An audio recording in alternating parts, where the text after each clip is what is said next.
कभी सोचा है कि किसी सुनसान गांव की वीरान हवेली के बंद कमरों में भी कुछ सांसें चल रही होती हैं। ऐसी सांसें जो इंसान की नहीं, उनकी होती हैं, जो अब इस दुनिया में नहीं हैं। आप देख रहे हैं डेंजर स्टोरी, एक ऐसी जगह जहां कहानियां सिर्फ सुनाई नहीं जाती, जी जाती हैं। आज की दास्तान जुड़ी है एक काली किताब से, एक ऐसी किताब जो सिर्फ पन्नों का नहीं, आत्माओं का कैदी खाना है। गांव के लोग कहते हैं जो भी इस किताब को छूता है उसका जीवन धीरे धीरे अंधेरे में समा जाता है। उस हवेली की दीवारों में वक़्त का ज़र उतर चुका है, उसके कमरे, उसकी खिड़कियां और यहाँ तक कि हवा भी कुछ कहना चाहती है, कुछ ऐसा जो सदियों से दबा हुआ है। जब शहर से आए एक जिज्ञासु शोधकर्ता अर्जुन ने इस रहस्य को जानने की ठानी तो उसे अंदाज़ा नहीं था कि वह सिर्फ एक किताब नहीं बल्कि भूतों की अदालत में कदम रखने जा रहा है। क्या हुआ जब अर्जुन ने उस काली किताब के पन्ने पलटे? क्या उसने खुद को उस श्राप से बचा पाया, या वो भी एक बन गया उस किताब का हिस्सा? इस कहानी में सिर्फ डर नहीं है, ये एक चेतावनी है कि हर रहस्य को जानना ज़रूरी नहीं होता। और दोस्तों, अगर आपकी ज़िंदगी में भी कभी कोई ऐसी रहस्यमयी, डरावनी या अलौकिक घटना घटी है तो डिस्क्रिप्शन में दिए गए इंस्टाग्राम लिंक के जरिए आप अपनी कहानी हमारे साथ साझा कर सकते हैं। शायद अगली दास्तान आपकी हो। हम उसे आपके नाम के साथ इस मंच पर लाएंगे ताकि दुनिया उस डर को महसूस कर सके जो सिर्फ आपने जिया है। आप देख रहे हैं डेंजर स्टोरी, जहां हर रात एक नई सच्ची डरावनी कहानी जन्म लेती है और हर कहानी में छिपा होता है वो सन्नाटा जो आपके रोंगटे खड़े कर देगा। तो आइए चलते हैं बिना टाइम वेस्ट किए कहानी की तरफ। एक सुनसान गांव के किनारे स्थित एक प्राचीन हवेली में सदियों पुरानी एक काली किताब छिपी हुई थी, जिसके बारे में कहा जाता था कि इसमें भूत प्रेतों की आत्माएं बंद हैं। हवेली की दीवारों पर समय की मार साफ झलकती थी और उसके अंधेरे कमरे हमेशा किसी अनदेखी ताकत की उपस्थिति महसूस कराते थे। गांव वालों में कई तरह की कहानियां प्रचलित थीं। कुछ कहते थे कि उस किताब को खोलने वाले का जीवन अचानक अंधकार में डूब जाता है, तो कुछ मानते थे कि उसमें छिपे मंत्रों से प्रेतात्माएं आज भी आजाद हो जाती हैं। एक दिन शहर से आए एक जिज्ञासु शोधकर्ता अर्जुन ने हवेली के बारे में सुना। उसकी उत्सुकता उसके भीतर धीरे धीरे बढ़ती गई और उसने तय किया कि वह इस रहस्य को उजागर करेगा। हवेली में कदम रखते ही उसे एक अजीब सी ठंडक ने घेर लिया। धूल से ढके कमरे में उसे एक पुराने दराज में रखी एक मोटी काली किताब नजर आई, जिसके कवर पर अजीब सी लकीरें और गूढ़ चिन्ह खुदे हुए थे। कहते हैं कि उस किताब की बाहरी बनावट जितनी स्याही जैसी थी, उतनी ही गहरी उसकी रहस्यमयी कहानी भी थी। अर्जुन की जिज्ञासा ने उसे सावधानी के साथ किताब खोलने पर मजबूर कर दिया। जैसे ही उसने पन्ने पलटे, एक झकझोरने वाली हवा चलने लगी और कमरे की दीवारों से धीमी धीमी फुसफुसाहट की आवाज़ें आने लगीं। पहले ही पन्ने पर अजीबोगरीब चित्र और मंत्र अंकित थे, जिन्हें पढ़ते ही उसके मन में एक अजीब सी बेचैनी समा गई। उसे महसूस हुआ मानो किसी प्रेतात्मा की पीड़ा उसके भीतर उतर आई हो। उस रात अर्जुन ने ख्वाबों में अनगिनत भूतिया चेहरों और उद्विग्न आत्माओं को देखा जो उसे अपनी ओर खींचते चले आए। अगले दिन से अर्जुन के जीवन में अजीब घटनाओं का सिलसिला शुरू हो गया। के सामने छाया के रूप में कोई न कोई आकृति झलकती रहती थी और हर रात कमरे में अजीब सी आवाज़ें गूंजने लगती थी। धीरे धीरे तो ऐसा लगने लगा कि वह खुद उस किताब के मंत्रों से जादू के घेरे में फंस चुका है। उसने कई विद्वानों और स्थानीय पुजारियों से सलाह ली, जिनमें से एक ने बताया कि यह काली किताब एक प्राचीन तांत्रिक द्वारा रची गई थी, जिसने अपने शत्रुओं की आत्माओं को इसमें कैद कर लिया था। कहा जाता था कि जो भी इस किताब की शक्तियों को समझने की कोशिश करेगा, वह स्वयं उस अंधकार में खो जाएगा। अर्जुन ने तय किया कि वह इस श्राप को तोड़कर आत्माओं को मुक्त करेगा। उसने एक पूर्णिमा की रात, जब चांद अपने चरम पर था, हवेली में फिर से प्रवेश किया। एकांत में, गहरे अंधेरे और तेज हवाओं के बीच उसने पन्नों में लिखे मंत्रों का उच्चारण शुरू किया। जैसे ही उसने अंतिम शब्द बोलना चाहा, कमरे में तेज बिजली की चमक हुई और सारा वातावरण कंपाने लगा। दीवारों से निकलती अजीब सी आवाज़ें मानो भूतों का समूह उसकी तरफ बढ़ता हुआ आ रहा हो। ने अर्जुन के दिल में डर के साए फैला दिए। उस क्षण उसने समझ लिया कि कुछ रहस्य इतने गहरे होते हैं कि उन्हें उजागर करने की हिम्मत इंसान में नहीं होती। बिना किसी विकल्प के अर्जुन ने पुजारियों द्वारा बताई गई प्राचीन विधि अपनाते हुए एक विशेष यंत्र का सहारा लिया, जिससे वह उन आत्माओं को फिर से किताब में बंद करने में सफल रहा। उस अंधेरी रात के बाद हवेली का वातावरण फिर से सामान्य हो गया, परंतु काली किताब एक बार फिर अपने गहरे रहस्य में डूब गई। गांव वालों के बीच यह कहानी पीढ़ियों से सुनाई जाती है कि एक बार जब काली किताब खुल जाती है तो भूत प्रेतों का राग छा जाता है, और जो भी उस रहस्य में उतरने की कोशिश करता है वह स्वयं एक भूतिया किस्से का हिस्सा बन जाता है। आज भी कहते हैं कि हवेली में रात के सन्नाटे में कभी कभार वह किताब अपने पन्नों को धीरे धीरे पलटती है, मानो किसी खोई हुई आत्मा की पुकार सुनाने आई हो। कई वर्षों के बीतने के बाद गांव में फिर से एक अजीब सी हलचल मच गई थी। लोग अब भी उस पुरानी हवेली के बारे में फुसफुसाते थे, जहां काली किताब की कहानियां पीढ़ियों से सुनाई जाती थीं। एक युवा मनोवैज्ञानिक वरुण, जिसे अतीत की रहस्यमयी कथाएं जानने का अत्यधिक शौक था, ने तय किया कि वह इन कहानियों के पीछे छिपे सच का पता लगाएगा। एक बरसाती रात जब बूंदों की टपकन ने हवेली की टूटी फूटी दीवारों पर एक नया संगीत बिखेर दिया, वरुण उस सुनसान हवेली के पास पहुंचा। हवेली का प्रवेश द्वार खुले दरवाजे की तरह उसे आमंत्रित कर रहा था, पर अंदर कदम रखते ही एक अजीब सी ठंडक ने उसे घेर लिया। हवेली के अंधकार में हर कंकड़ पर जैसे अतीत की यादें जिंदा हो उठी हों। धीरे धीरे वरुण एक पुराने दराज तक पहुंचा, जहां उसने देखा कि काली किताब फिर से वहीं मौजूद थी, जैसे किसी ने उसे समय के सन्नाटे से छुपा रखा हो। उसकी जिज्ञासा और थोड़ी सी घबराहट के बीच उसने उस किताब को ध्यान से खोला। जैसे ही पन्ने खुलने लगे, एक धीमी फुसफुसाहट की आवाज ने हवेली के हर कोने में गूंजन भर दी, मानो कई आत्माएं अपने दुख का बयान कर रही हों। वरुण ने किताब के पन्नों पर लिखे गूढ़ मंत्रों को पढ़ना शुरू किया। हर शब्द के साथ उसे ऐसा महसूस हुआ कि वह उन बंद आत्माओं की पीड़ा और आकांक्षा में खो रहा है, जिन्हें सालों पहले इस किताब में कैद कर लिया गया था। अचानक हवेली की दीवारों से एक तेज हवा का झोंका आया और वरुण अपने पांव पर ठोकर खा गया। जैसे ही वह उठने की कोशिश करने लगा, उसने देखा कि उसके चारों ओर हल्की हल्की छायाएं मंडरा रही थीं। वे आत्माएं थीं जो अब भी इस किताब से जुड़ी थीं। उस क्षण वरुण को याद आया कि गांव के बुजुर्गों ने चेतावनी दी थी कि इस किताब को खोलने का दंड अत्यंत भयावह होता है।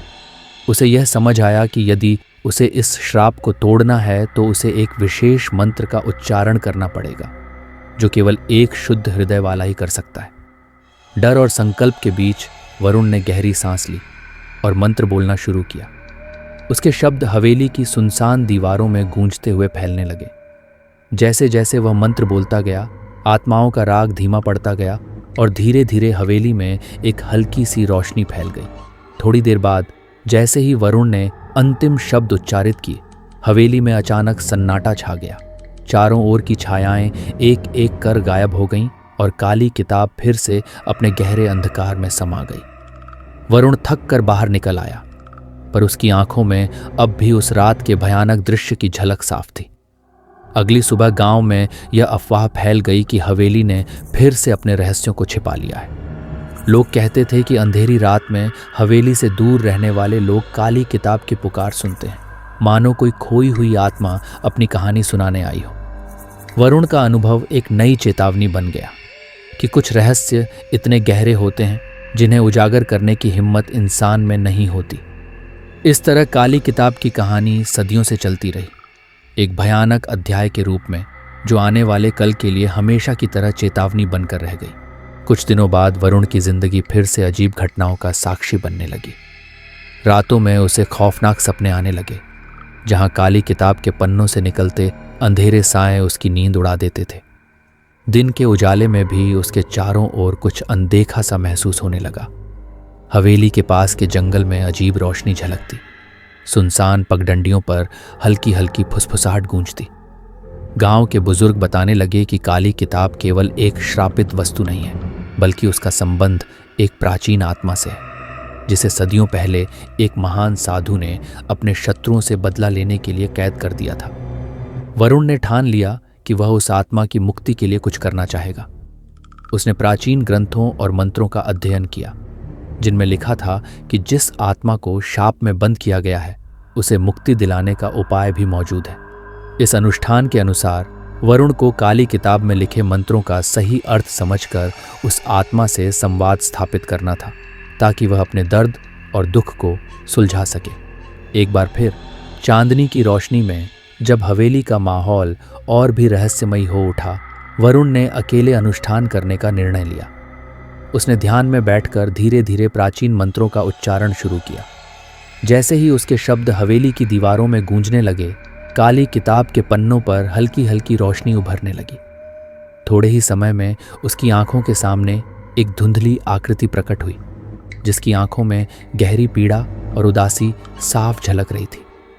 उस आत्मा ने बिना किसी शब्द के वरुण के मन में अपने अतीत के दर्द और बंधनों की कहानी सुना दी। उसने बताया कि उसे कभी एक महान साधु द्वारा श्रापित कर दिया गया था और अब उसकी आत्मा हमेशा के लिए कैद हो गई थी। वरुण ने उस पीड़ा को महसूस करते हुए प्रण किया कि वह इस आत्मा को मुक्ति दिलाने का पूरा प्रयास करेगा। उसने अपने पास रखे प्राचीन मंत्रों का उच्चारण तेजी से दोहराया। हवा में घुलते अंधेरे के साए धीरे धीरे छूटने लगे और उस आत्मा की काली परछाई हल्की रोशनी में विलीन हो गई। कुछ ही पलों में हवेली में फिर से सन्नाटा छा गया और काली किताब अपने अंधेरे रहस्यों में डूब गई। वरुण उस रात से कुछ बदल सा गया था। उसके मन में एक गहरी शांति बैठ गई। परंतु हवेली और काली किताब की कथाएं आज भी गांव में एक चेतावनी की तरह गूंजती हैं। लोग कहते हैं कि अगर कभी अंधेरे में उस किताब के पास जाना पड़े तो सावधानी ही एकमात्र साथी है। कुछ दिनों बीतने के बाद वरुण को लगा कि उसके जीवन में कुछ और बदल रहा है। पहले जो अजीब सी शांति मिली थी, उसके स्थान पर अब एक अनचाही बेचैनी और निरंतर अशांति ने घर की दीवारों पर दस्तक देने लगी थी। रात को उसे अपने बिस्तर के पास किसी अनजान साए का गुजरना महसूस होता और कभी कभार तो उसकी आंखें खुलते ही अंधेरे में एक झलक देख पाती थी, मानो कोई आकृति धीरे धीरे उसके कमरे में प्रवेश कर रही हो। गांव के कुछ बुजुर्गों ने कहा कि हवेली में उस काली किताब से जुड़ी घटनाओं का असर अब वरुण के जीवन में भी देखने को मिल रहा है। वरुण ने समझा कि शायद वह आत्मा पूरी तरह मुक्त नहीं हुई थी या फिर काली किताब की शक्तियां फिर से सक्रिय हो उठी थीं। उसने बार बार अपने अध्ययन और प्राचीन ग्रंथों में यह खोजने की कोशिश की कि कैसे इन अनदेखी शक्तियों को नियंत्रित किया जा सकता है। एक रात जब आसमान पर चांद की हल्की किरणें बिखरी हुई थीं, वरुण ने अपने घर के बाहर बैठकर ध्यान लगाया। उसे महसूस हुआ कि उसकी आत्मा में कहीं एक गहरी खलल सी उतर गई है, जैसे कोई प्राचीन दर्द उसे जकड़ चुका हो। उस रात उसके सपने और भी तेज हो उठे। उसे बार बार एक अजीब सा स्वर सुनाई देता जो कहता, यहाँ सब खत्म नहीं हुआ, आगे भी दर्द बाकी है।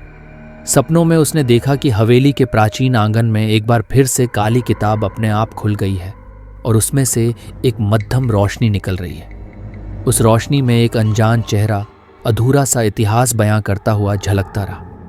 वरुण ने सपना देखकर अपने अंदर गहरी चिंता का अनुभव किया।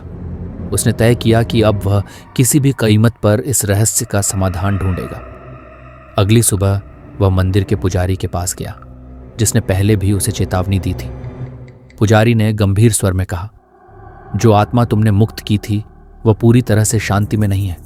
शायद उसकी मुक्ति के लिए और कुछ बलिदान देने होंगे, या फिर काली किताब की ओर से कोई दूसरा संदेश आने वाला है। वरुण की आंखों में थकान और चिंता साफ झलक रही थी, पर उसने पुजारी की बातों को गंभीरता से लेते हुए आगे की प्रक्रिया के बारे में जानने की ठानी। गांव में चर्चा होने लगी कि हवेली के पास कुछ अजीब घटनाएं हो रही हैं। रात में लोग सुनसान रास्तों पर किसी अनजान आवाज़, किसी अधूरी पुकार को महसूस करते हैं। कुछ कहने लगे कि वरुण के घर के बाहर कभी कभार एक धुंधली आकृति दिखाई देती है जो धीरे धीरे गायब हो जाती है। वरुण ने इन बातों को अनदेखा नहीं किया। उसने अपने पुराने दस्तावेजों और प्राचीन ग्रंथों के सहारे एक समाधान निकालने का प्रयास किया, जिससे वह उस आत्मा को संपूर्ण शांति प्रदान कर सके। एक बार फिर चांदनी रात में वरुण ने हवेली की ओर जाने का निर्णय किया। उस रात हवेली के पास पहुंचते ही उसे ऐसा लगा मानो हवा में हल्की हल्की फुसफुसाहट हो रही हो। उसने फिर से काली किताब खोली और अब उसने उस पर गहराई से ध्यान दिया। पन्नों पर लिखे मंत्र उसकी आंखों के सामने एक एक करके उजागर हो रहे थे, जैसे कोई नया संदेश निकल रहा हो। अचानक किताब से एक झपकी सी रोशनी फैल गई और उसके सामने एक स्पष्ट आकृति प्रकट हो गई। यह पूर्व की पीड़ा से परिपूर्ण लेकिन अब कुछ शांति का आभास कराती हुई आत्मा थी। उस आत्मा ने बिना बोले वरुण की ओर इशारा किया, मानो कह रही हो कि अब तुम सही मार्ग पर हो, पर अंतिम बलिदान बाकी है। वरुण के मन में एक भयावह निर्णय ने जन्म लिया। उसे अब एक आखिरी अनुष्ठान करना होगा जिससे वह उस आत्मा को पूर्ण मुक्ति दे सके। उसने अपनी सारी शक्ति, अपने ज्ञान और अपने संकल्प को एकजुट किया और उस आत्मा से संवाद करने के लिए पुजारियों और विद्वानों द्वारा बताई गई प्राचीन विधि का अनुसरण किया। रात की गहराई में हवेली की ठंडी दीवारों के बीच वरुण ने उस आत्मा के दर्द और उसके अनकहे रहस्यों को समझने की कोशिश की। गहरी ध्यान की अवस्था में उसने मंत्रों का उच्चारण किया और धीरे धीरे उस आत्मा ने अपने दर्द के सारे बंधन खोल दिए। हवा में एक मध्यम हलचल हुई और मानो हवेली के हर कोने से शांति की किरणें फैलने लगीं। उस क्षण वरुण को एहसास हुआ कि कभी कभी अतीत के बंधन जितने भी गहरे हों, उन्हें समझने और स्वीकारने का साहस ही उन्हें तोड़ने का उपाय है। जब सब कुछ शांत हो गया तो काली किताब एक बार फिर गहरे अंधकार में समा गई, मानो उसने अपना रहस्य फिर से छुपा लिया हो। वरुण उस रात से थककर बाहर निकल आया, पर उसकी आंखों में अब भी उस अंतिम पल की चमक जीवित थी। गांव में यह चर्चा तेज हो गई कि हवेली के रहस्यों ने अब एक नया मोड़ ले लिया है। एक ऐसा मोड़ जिसमें मुक्ति की किरण भी मौजूद है, पर साथ ही अतीत की पीड़ा भी बनी रहती है। वरुण की इस यात्रा ने उसे यह सिखा दिया कि सच्ची मुक्ति तभी मिलती है जब हम अपने भीतर के डर और दर्द का सामना करते हैं, चाहे उसका मूल्य कुछ भी क्यों ना हो। वरुण के जीवन में अब भी एक अनसुलझी पहेली बाकी थी। काली किताब भले ही शांत हो गई थी, लेकिन वह पूरी तरह विलुप्त नहीं हुई थी। हवेली के रहस्यों ने भले ही अपना कुछ भार हल्का कर दिया था, लेकिन वरुण के मन में अभी भी एक सवाल था। आखिरी बलिदान क्या था? आत्मा ने जो संकेत दिया था उसका सही अर्थ क्या था?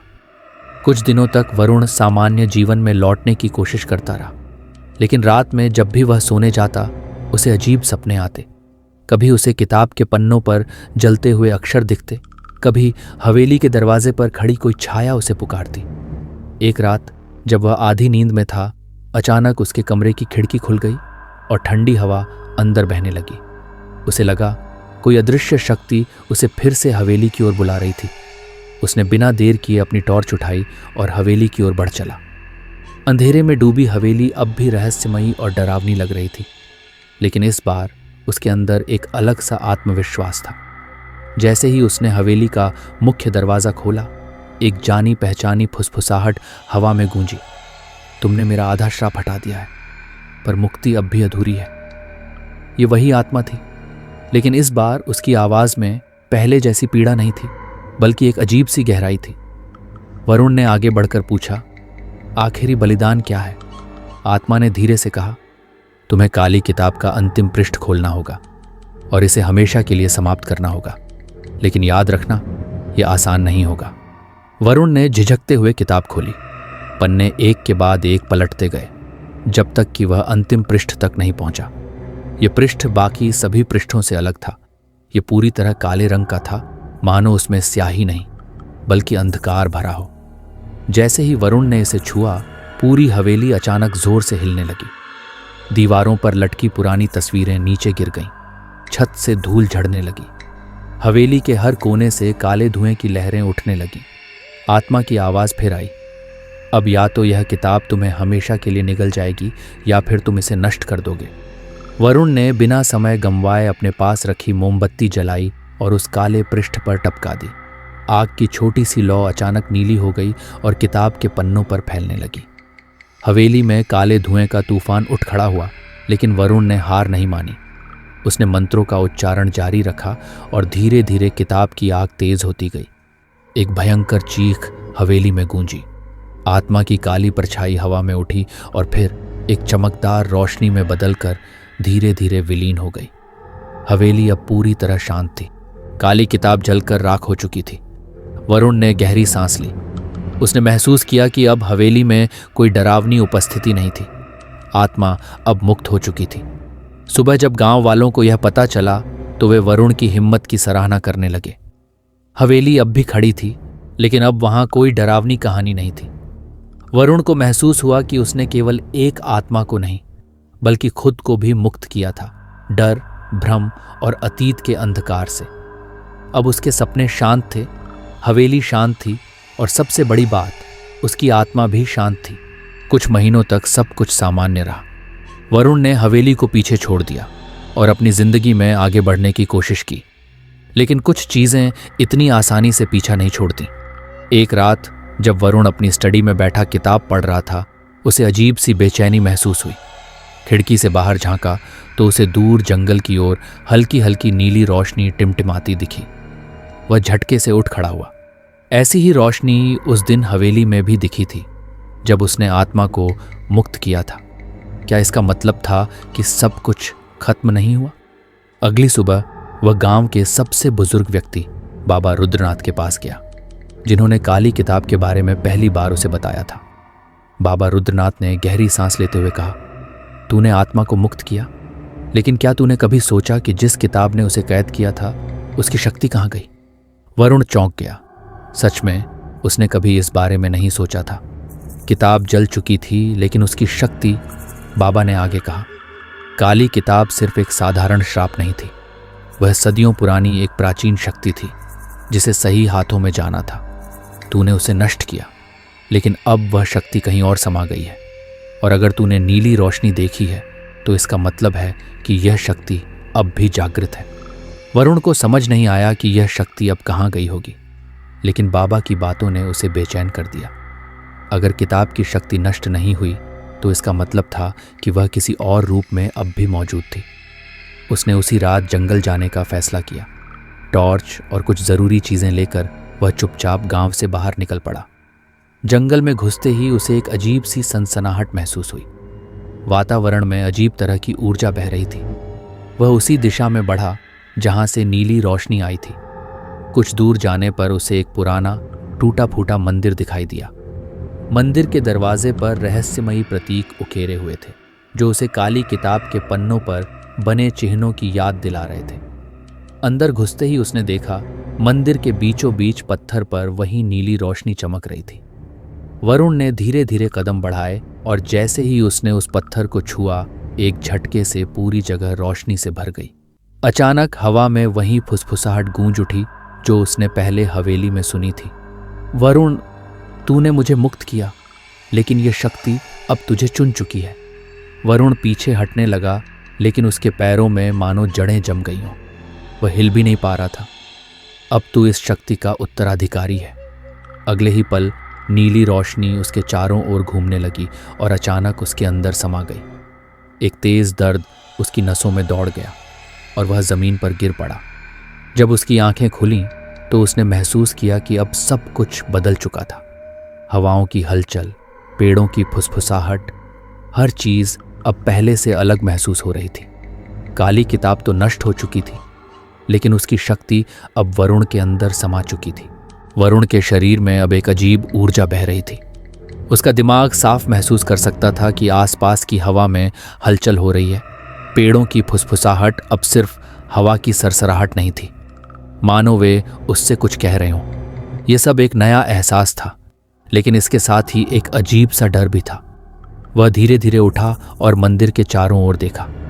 अब उसे हर चीज पहले से अलग लग रही थी, जैसे वह दुनिया को किसी और नजरिए से देख रहा हो। उसकी आंखें अपने आप उन प्रतीकों को समझने लगीं जो पहले सिर्फ रहस्यमयी चिन्ह लगते थे। तू इस शक्ति का उत्तराधिकारी है। ये शब्द अब भी उसके कानों में गूंज रहे थे, लेकिन इस शक्ति का मतलब क्या था? क्या अब वह भी उसी श्राप का हिस्सा बन चुका था जिससे उसने आत्मा को मुक्त किया था? उसने अपने हाथ की हथेली पर नजर डाली। वहां हल्की नीली चमक थी जो धीरे धीरे उसके स्पर्श से गायब हो गई। वरुण किसी तरह खुद को संभालते हुए वापस गांव लौटा, लेकिन वहां पहुंचते ही उसे महसूस हुआ कि कुछ गड़बड़ थी। गांव में लोग इकट्ठा हो रखे थे और सबकी नजरें हवेली की ओर थीं। वहां अजीब सा धुआं उठ रहा था और लोगों के चेहरे पर डर था। फिर से कुछ अजीब हो रहा है, हवेली फिर जाग गई है, किसी ने कहा। वरुण ने घड़ी देखी, रात के 2 बजे थे। हवेली की खिड़कियां अपने आप खुल और बंद हो रही थीं। कुछ लोग कह रहे थे कि उन्होंने किसी परछाई को वहां चलते हुए देखा है। बाबा रुद्रनाथ भी वहीं थे। उन्होंने वरुण को देखते ही गहरी नजरों से देखा, मानो सब कुछ समझ गए हों। काली किताब की शक्ति खत्म नहीं हुई वरुण, अब वह तुझमें समा गई है और हवेली तुझे बुला रही है। वरुण को यह सुनकर झटका लगा। क्या वह शक्ति अब भी हवेली से जुड़ी थी? वरुण ने हिम्मत जुटाई और अकेले हवेली की ओर बढ़ने लगा। लोगों ने उसे रोकने की कोशिश की, लेकिन उसने किसी की नहीं सुनी। जैसे ही वह हवेली के गेट पर पहुंचा, दरवाजे अपने आप चरमराते हुए खुल गए। अंदर घुसते ही उसे वहीं जानी पहचानी ठंडक महसूस हुई, और तभी उसकी आंखों के सामने कुछ ऐसा हुआ जिसने उसे सन्न कर दिया। सीढ़ियों के ऊपर हल्की नीली रोशनी में लिपटी हुई वही आत्मा खड़ी थी जिसे उसने मुक्त किया था, लेकिन इस बार वह शांत नहीं थी। उसकी आंखों में हल्की क्रूरता थी। तूने मुझे मुक्त किया, लेकिन खुद को इस श्राप से नहीं बचा पाया वरुण। वरुण का दिल तेजी से धड़कने लगा। इसका मतलब था कि उसकी मुक्ति अधूरी थी, और अब उसे इस रहस्य का आखिरी सिरा भी ढूंढना था। वरुण नहीं जानता था कि यह यात्रा उसे कहां ले जाएगी, लेकिन इतना साफ था कि यह सब अब भी खत्म नहीं हुआ था, बल्कि असली खेल तो अब शुरू हुआ था। वरुण के दिल की धड़कन तेज हो गई। हवेली के ठंडे और अंधेरे गलियारों में खड़ा होकर उसने आत्मा की आंखों में देखा। इस बार वहां शांति नहीं, बल्कि एक अजीब सा आक्रोश था। तूने मुझे मुक्त किया, लेकिन यह मुक्ति अधूरी है। मैं अब भी बंधन में हूं। आत्मा की आवाज गूंज उठी, जिससे हवेली की दीवारें भी हिलने लगीं। कैसे? वरुण ने कांपती आवाज में पूछा। आत्मा ने अपनी उंगली से हवेली की पुरानी दीवार पर बने एक जटिल चिन्ह की ओर इशारा किया। वरुण ने गौर किया। यह वही निशान था जिसे उसने पहले कभी देखा था, लेकिन समझ नहीं पाया था। यह बंधन तुझ पर भी लगा है वरुण। अब तेरा भाग्य इस हवेली से जुड़ गया है। यदि तूने इस रहस्य को पूरी तरह नहीं सुलझाया तो यह श्राप तुझे भी जकड़ लेगा। वरुण ने दीवार के चिन्ह को ध्यान से देखा, और जैसे ही उसने उस पर हाथ रखा, हवेली की जमीन हिल उठी। वहां एक पत्थर खिसकने लगा और अचानक नीचे की जमीन खुल गई। एक गहरी सुरंग प्रकट हो गई। आत्मा धीरे से मुस्कुराई। उसकी आंखों में एक नई चमक थी। अब तेरे पास 2 रास्ते हैं वरुण। या तो तू इस सुरंग में जाएगा और सच तक पहुंचेगा, या फिर यह हवेली तुझे कभी जाने नहीं देगी। वरुण के पास अब कोई विकल्प नहीं था। उसने एक गहरी सांस ली और सुरंग में उतर गया। सुरंग के अंदर घुप अंधेरा था, लेकिन हवा में एक रहस्यमयी ऊर्जा थी। दीवारों पर पुराने चित्र उकेरे गए थे, जिनमें किसी गुप्त अनुष्ठान का वर्णन था। जैसे जैसे वह आगे बढ़ा, उसके कानों में अजीब फुसफुसाहट गूंजने लगी। कुछ आवाजें जानी पहचानी थीं, कुछ बिल्कुल नहीं। अचानक उसे सामने एक पत्थर की वेदी दिखाई दी, जिस पर वही काली किताब रखी थी, लेकिन इस बार किताब हवा में तैर रही थी और उसके चारों ओर नीली लौ जल रही थी। जैसे ही वरुण ने किताब को छूने की कोशिश की, एक जोरदार चीख गूंजी और पूरा वातावरण हिलने लगा। तेरा समय समाप्त हो रहा है वरुण। अगर तूने सही निर्णय नहीं लिया तो यह हवेली तुझे कभी जाने नहीं देगी। आत्मा की आवाज गूंज उठी। वरुण को अब समझ में आ चुका था कि उसे क्या करना है। उसे वह आखिरी अनुष्ठान पूरा करना होगा, जिससे न केवल आत्मा को बल्कि खुद को भी इस श्राप से मुक्त कर सके। लेकिन क्या वह समय रहते यह कर पाएगा, या हवेली हमेशा के लिए उसे अपना हिस्सा बना लेगी? वरुण के हाथ कांप रहे थे, लेकिन उसने हिम्मत नहीं हारी। वह धीरे धीरे आगे बढ़ा और काली किताब के पास पहुंचा। जैसे ही उसने उसे छूने की कोशिश की, एक जोरदार झटका लगा और उसकी आंखों के सामने अंधेरा छा गया। जब उसने आंखें खोलीं तो वह किसी और ही जगह पर था। यह हवेली का कोई पुराना कक्ष था, जहां दीवारों पर जली हुई तस्वीरें टंगी थीं और फर्श पर धूल की मोटी परत जमी थी।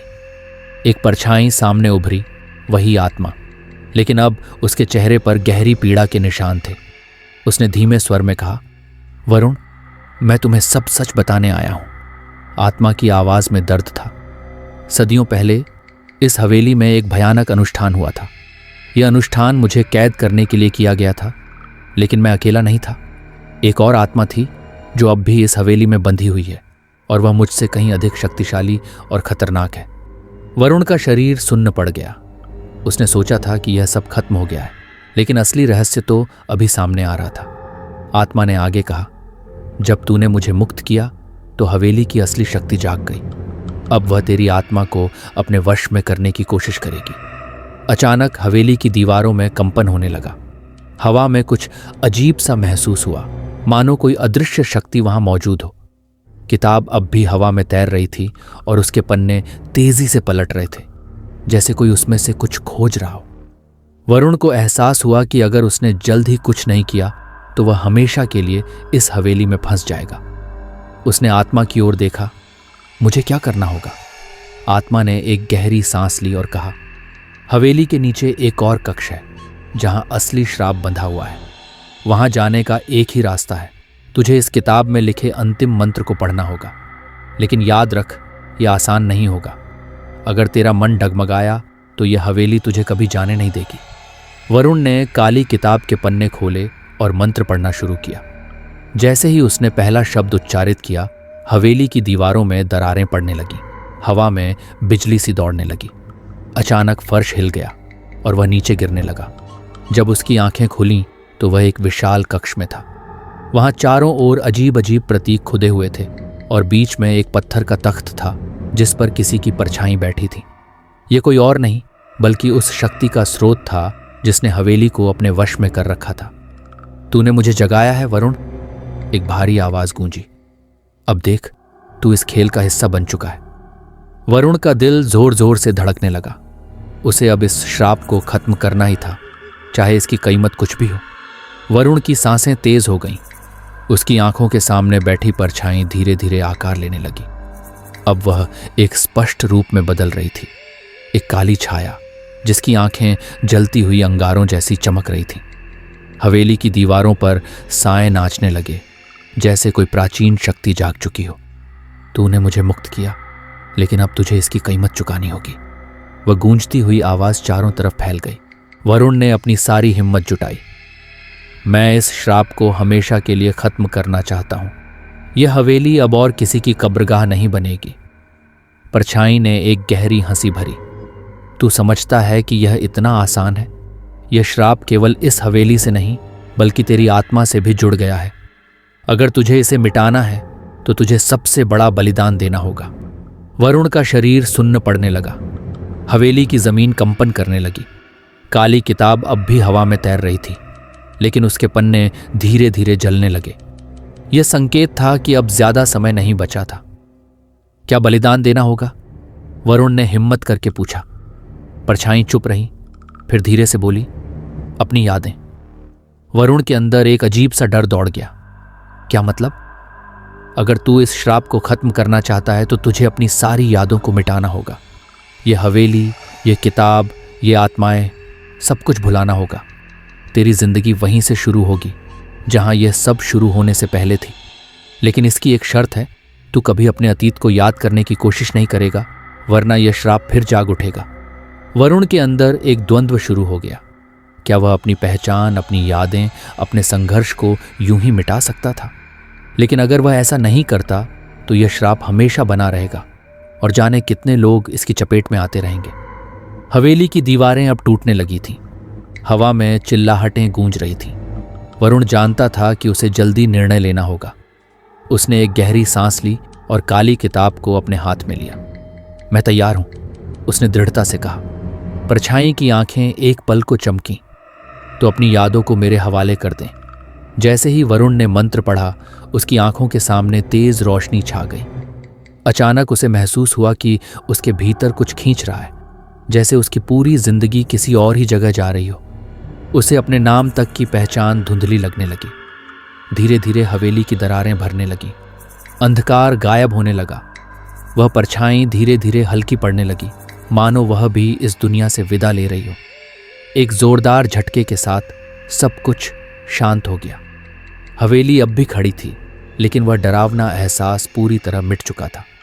वहां अब कोई आत्मा नहीं थी, कोई श्राप नहीं था, बस एक वीरान मकान जो समय के साथ धूल में मिल जाएगा। वरुण ने आंखें खोली।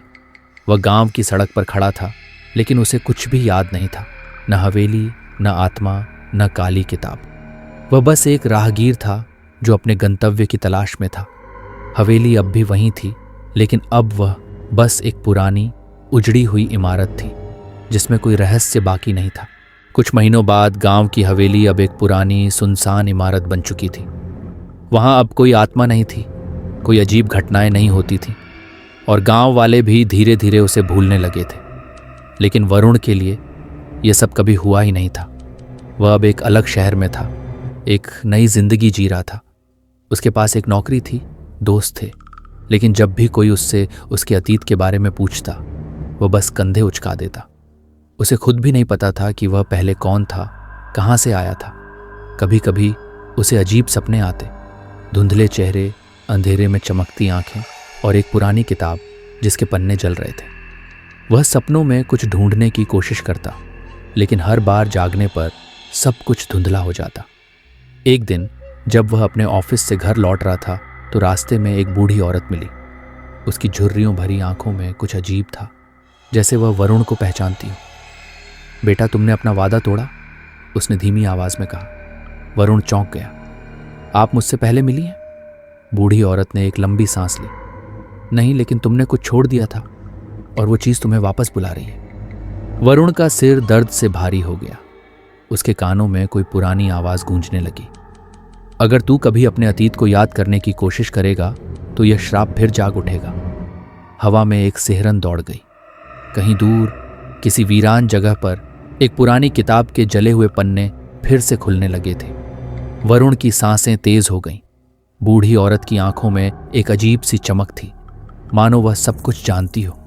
उसके शब्दों ने वरुण के भीतर कहीं गहराई में दबी यादों को झकझोर दिया था। अचानक उसके दिमाग में धुंधली छवियां उभरने लगीं।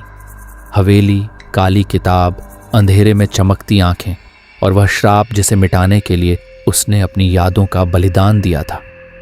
मैं नहीं जानता आप किस बारे में बात कर रही हैं, वरुण ने हड़बड़ाते हुए कहा। बूढ़ी औरत ने हल्की मुस्कान दी। तुम जानोगे बेटा, बहुत जल्द। जैसे ही वह आगे बढ़ी, वरुण के सिर में तीव्र दर्द उठा। उसकी आंखों के आगे सब कुछ घूमने लगा। वह वहीं सड़क के किनारे घुटनों के बल गिर पड़ा। अंधेरे में कोई फुसफुसा रहा था, कोई उसे पुकार रहा था। और फिर अचानक सब कुछ साफ होने लगा। वरुण को सब याद आ गया।